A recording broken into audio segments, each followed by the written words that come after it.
We are apparently looking at some of the other ways that foreign information operations happen here, the ways that foreign powers try to influence the hearts and minds of the American population. So an interesting story this week from something called the Singham Network. Have you heard of the Singham Network, Ben? No, but it sounds really suspicious and worrisome. Yeah, indeed it is. So here's the deal. House Republicans have now opened a formal investigation into what they're calling the Singham Network. It's a web of nonprofits and activist groups linked to an American businessman, a centimillionaire, close to maybe even a billionaire at this point, a guy named Neville Roy Singham. Sounds like a Bond villain. It turned out that Singham founded a tech company called ThoughtWorks. He sold the company in 2017 for something like $800 million. And he moved, of all places, to celebrate his newfound wealth, to Shanghai, China. Turns out that Singham is actually a longtime socialist and an admirer of Maoist thought. And this isn't a political statement. This is his own ideology, his own words. He's donated millions of dollars to left-leaning organizations in the United States. That's not a crime, right? The lawmakers are saying that some of these groups, including groups like the Party for Socialism and Liberation, the People's Forum, the Answer Coalition think tank, have promoted messages sympathetic to China's Communist Party. Now, again, communist thought, not my cup of tea, is not actually illegal here in the United States. But what the Oversight Committee is now probing is whether the activity violates U.S. law, specifically the Foreign Agents Registration Act, or FARA, because Republicans believe that this funding from Singham might be a dark money network that's actually tied to protests and violence across the country. Specifically, Republicans are looking at anti-ICE demonstrations and protests in places like LA, as well as some of the pro-Hamas encampments and protests that we've seen around the country in the past 2 years. Now, here's the interesting kind of tricky piece of this, right? Singham and his crew, his supporters, say he's just backing grassroots activism, that it's not foreign propaganda, it's just his beliefs. But investigators are now getting his financial records dating back to 2015. They want subpoenas to make sure that they have all the information to see if, in fact, this is any Chinese funding. Now, Ben, I don't know exactly what's going to happen here. I imagine that a guy with close to $1 billion to his name can fund whatever he wants. This is not new. Republicans talked about George Soros for a while, and the left has had their boogeymen, Sheldon Adelson, the Koch network.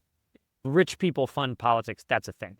What's also been in the news is that both sides are concerned about foreign influence in American elections and American politics. You're now hearing about concern around China.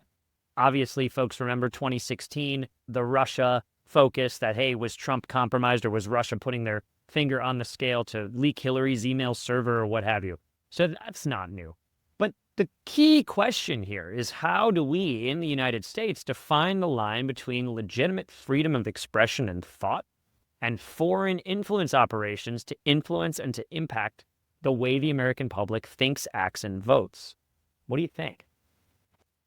Yeah, this might seem like a new problem, but it's actually not a new problem. I think in some ways this goes back to the founding of America with our second president, John Adams, who signed the Alien and Sedition Acts in a very un-Adams way, maybe for some would say hypocritical, when we had a lot of tension with France. And the government wanted to shut down dissension when it came to our newly formed federal government and this emerging tension with France. And Thomas Jefferson, maybe on the other side of that, we can do our history segments later.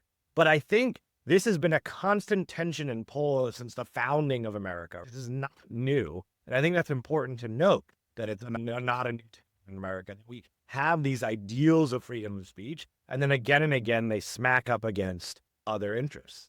And those other interests often they're not evil other interests. They are rightfully thought of other interests, but we have to figure out our way through to balance these competing values. I think a little bit about the Alien and Sedition Acts, that to what Tocqueville said about America early on in some of his writing, which is, I'm not afraid that America's going to get tyrants in their rulers, but rather guardians. And so what is that guardian idea? It is the good intention leader who leads us down a pathway that might not be good. Listen, I do not want someone in America who's really rich pushing all these ideologies, but Also, the other worry is I don't want the government getting involved in regulating speech in a way that limits it, right? So again, it's the black and white case of, okay, what this guy's advocating for is bad, is easy.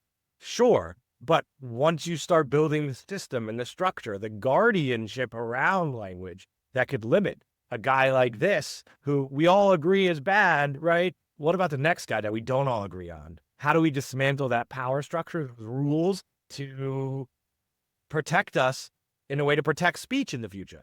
I think the best speech wins. If we want to beat these ideas, we got to win in the marketplace of ideas. And so I think we have better ideas than malice. I think we have better ideas. I think the facts are on our side. And so I think we can be confident in our ideas, and we don't need to worry about limiting this guy's power or influence. We just need to focus on doing a good job ourselves.